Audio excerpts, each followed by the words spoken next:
Amid protests and demonstrations, Kansas City police were prepared to make dozens of arrests today as protesters targeted Crown Center.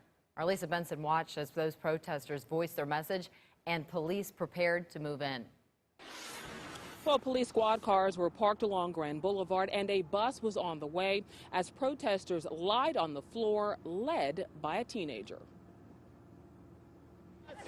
When do we want it? Now! 15-year-old Phoebe McCarty has something to say. No justice, no peace. The Paseo Academy sophomore organized a peaceful protest at Washington Park for Michael Brown and Eric Garner, hoping to send a clear message against police brutality. I know this affects a lot of the people who go to my school and a lot of the people in my neighborhood, and I personally have experienced things with police that have made me question their motives. I can't breathe. The group marched to Union Station. I can't breathe. Kansas City police quickly responded to the busy tourist attraction and told protesters to leave. Indict, convict, send those killing cops to jail. The crowd headed east on Pershing and stopped at Grand. In a matter of minutes, they were on the move again, headed into Crown Center. I can't breathe. Dozens of protesters, men, women, and children, staged a die-in. They laid in the entrance of Crown Center for 4.5 minutes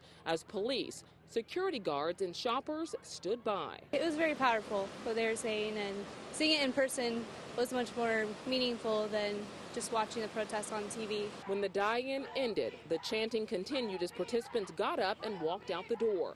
Kansas City police followed the protesters as they headed back to Washington Park under the leadership of a young teen committed to making a difference. I think it's powerful that so many people of different diverse backgrounds are stepping up to stand with New York and other places all over the country. I am so proud of her. I am so proud of these kids that have, the spark of freedom still stuck in their guts.